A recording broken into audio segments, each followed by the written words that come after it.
El aroma del incienso aún permanece suspendido en los pasillos desiertos, mientras las paredes de piedra guardan secretos que el paso del tiempo intenta borrar poco a poco.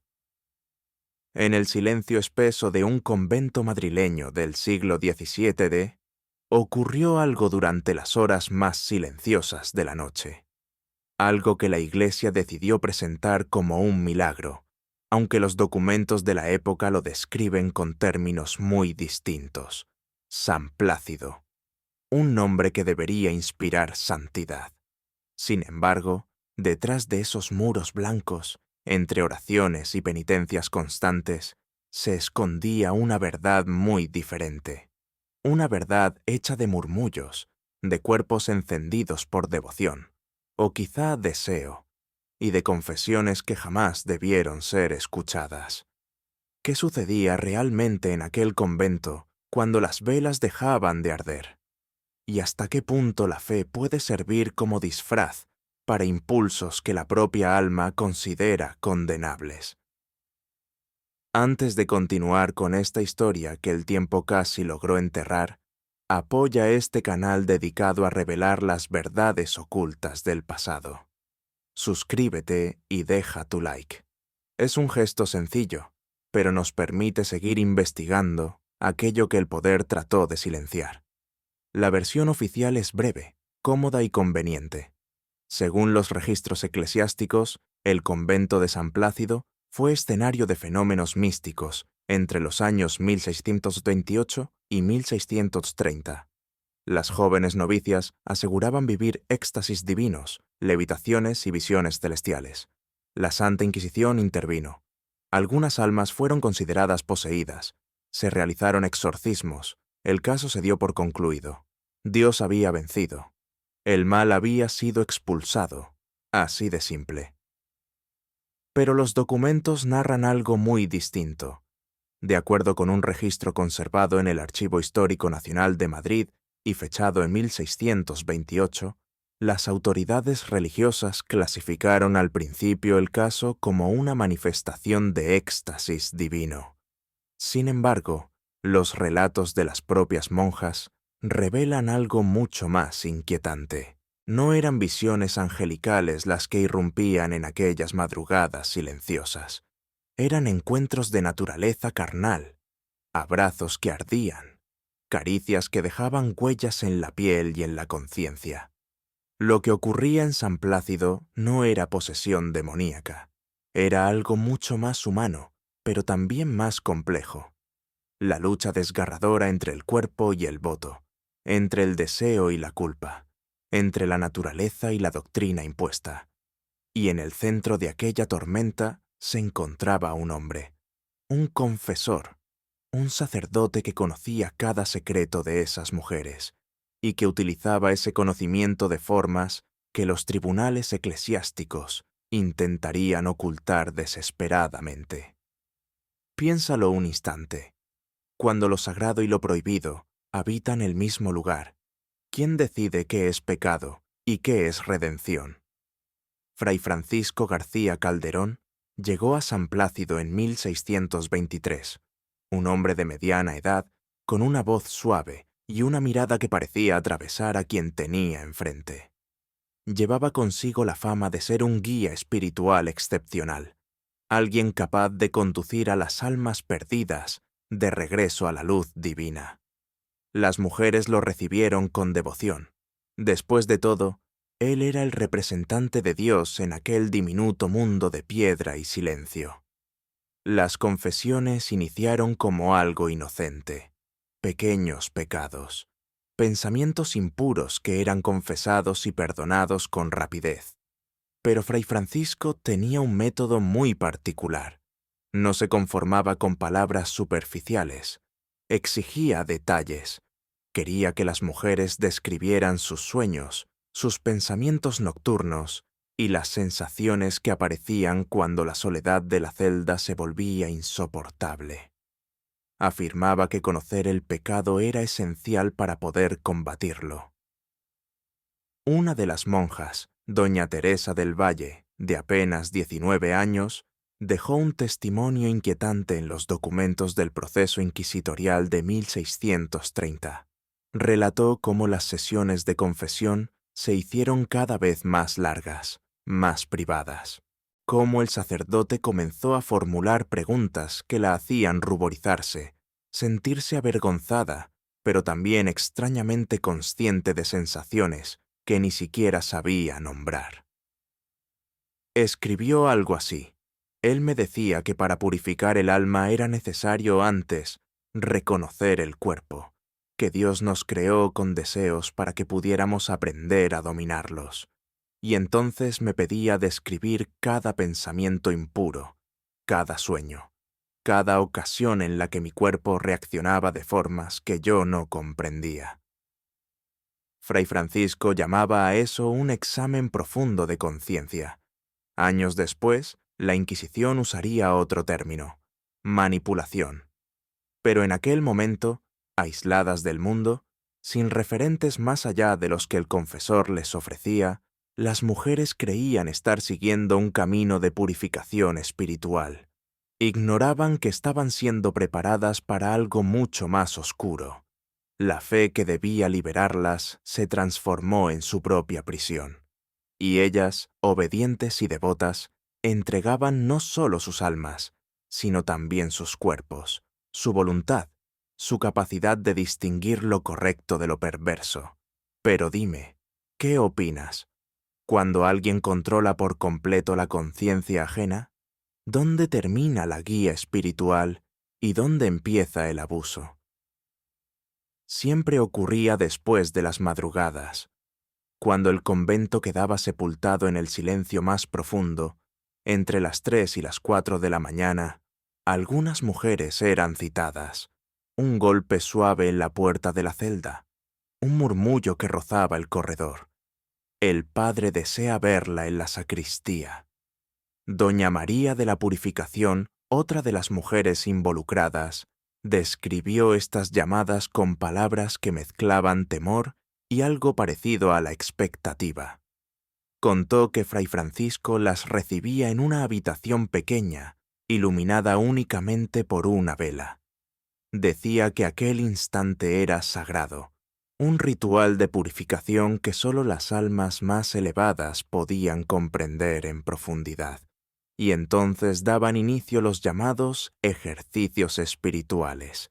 El confesor las hacía arrodillarse, rezar, aunque no se trataba de oraciones habituales.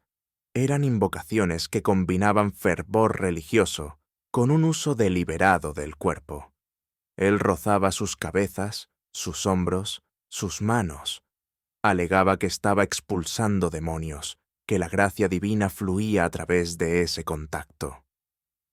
Un documento conservado en el Archivo Diocesano de Toledo, fechado en 1629, recoge el testimonio de una novicia que describió estas sesiones como momentos de éxtasis mezclado con confusión.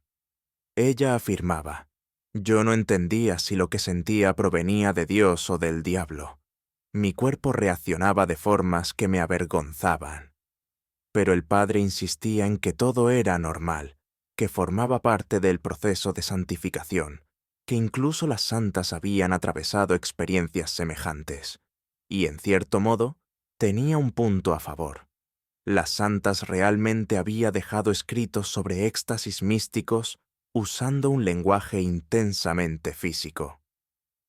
Santa Teresa de Ávila hablaba de sentir su alma traspasada por flechas de amor divino.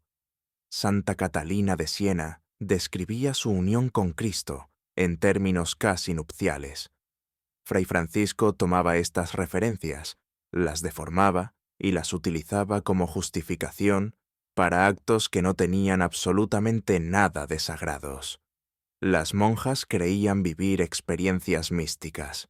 En realidad, estaban siendo entrenadas de manera sistemática para confundir devoción con entrega absoluta, éxtasis espiritual con reacciones físicas que la misma doctrina las había enseñado a temer y a reprimir. Y cuanto más se repetía aquello, más se hundían en la culpa, porque, en el fondo, en un rincón silencioso de su conciencia, intuían que aquello no estaba bien. Pero, ¿cómo llamar pecado a algo que el representante de Dios legitimaba? La frontera entre lo sagrado y lo profano había sido borrada por completo, y en ese vacío moral, cualquier abuso podía tomar forma. ¿Cuántas historias similares seguirán ocultas en los archivos cerrados de conventos y monasterios de todo el mundo?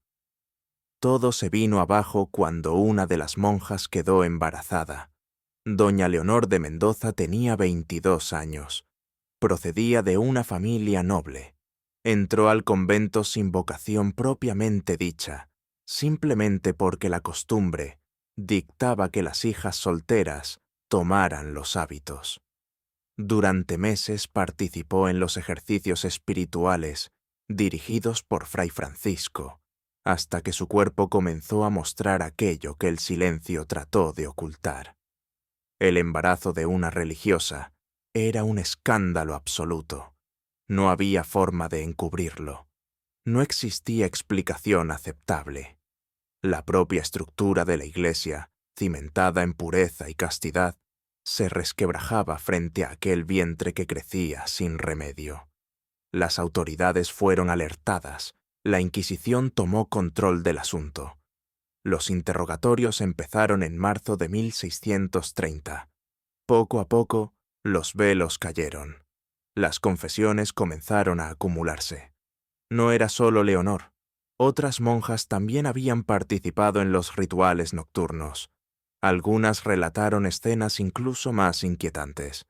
Reuniones colectivas en las que varias religiosas eran sometidas a los ejercicios mientras el confesor invocaba nombres de santos y ángeles. Una crónica conservada en los archivos de la Inquisición española describe el interrogatorio de Fray Francisco con detalles escalofriantes. El acusado permaneció tranquilo. Negó cualquier acto de carácter carnal. Aseguró que todo se debía al demonio, que las monjas estaban poseídas y que él únicamente intentaba rescatarlas. Cuando lo confrontaron con testimonios que lo contradecían, recurrió a explicaciones teológicas enrevesadas, intentando confundir a los inquisidores con argumentos sobre la naturaleza del éxtasis místico. Pero los inquisidores no eran ingenuos. Sabían diferenciar la posesión demoníaca de la manipulación humana. El veredicto fue contundente. Fray Francisco García Calderón fue declarado culpable de solicitación, es decir, de utilizar el confesionario con fines carnales. Las monjas fueron consideradas víctimas, aunque varias recibieron penitencias duras simplemente por haber participado. El sacerdote fue sentenciado al destierro perpetuo y a cumplir penitencia en un monasterio remoto. Nunca más se supo de él. Leonor perdió a la criatura en circunstancias nunca registradas. Las otras monjas fueron enviadas a distintos conventos. San Plácido fue purificado, bendecido de nuevo e inaugurado otra vez. La Iglesia intentó sepultar el asunto, convertirlo en una nota marginal, asegurarse de que aquel escándalo no arruinara la reputación de la orden religiosa completa. Pero los documentos sobrevivieron, ocultos, sí, prácticamente olvidados. Pero allí, aguardando a que alguien, siglos después, los encontrara y se atreviera a decir lo que realmente pasó. Y la verdad es directa y despiadada. Cuando el poder se cubre con apariencia de santidad, los inocentes son siempre quienes pagan el precio. Lo que el caso de San Plácido revela no se limita a un sacerdote corrupto y a monjas manipuladas. Habla de algo mucho más amplio y profundamente inquietante. La estructura que permitió que todo esto ocurriera.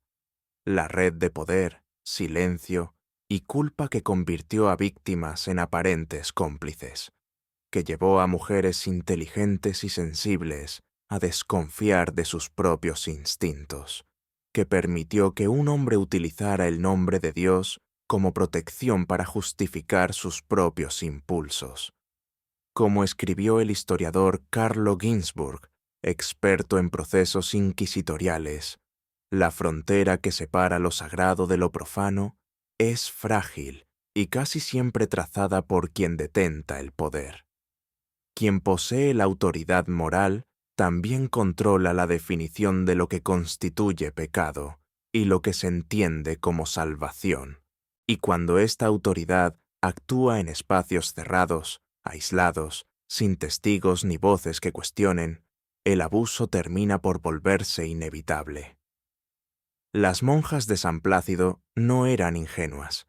Eran mujeres propias de su época, formadas dentro de los límites de la educación femenina del siglo XVII, pero de ninguna manera ignorantes.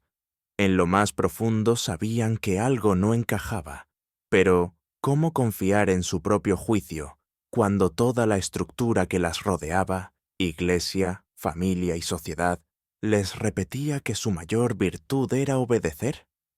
Desde niñas habían sido adiestradas para no preguntar, para no fiarse de sus percepciones, para entregar su voluntad a autoridades masculinas que afirmaban saber más. Así, cuando esas mismas figuras de poder las traicionaron, ni siquiera tenían palabras para nombrar lo que vivían. No tenían un término para la manipulación psicológica. No existía para ellas la idea de abuso de poder. Lo único que conocían era la culpa, una culpa intensa y paralizante que las hacía sentir que cualquier sufrimiento era merecido, cualquier castigo justo. Y esa culpa es la herramienta más poderosa de todas, porque cuando logras que alguien se sienta responsable por su propia victimización, garantizas su silencio. Garantizas que jamás hablará, jamás denunciará, jamás buscará justicia. Los mecanismos de San Plácido siguen vigentes hoy. En iglesias, claro, pero también en empresas, en familias, en relaciones personales. Allí donde alguien tiene poder absoluto sobre otro. Allí donde la jerarquía es tan rígida que cuestionar parece imposible. Allí donde las víctimas son convertidas en culpables y los agresores se presentan como tentados y inocentes.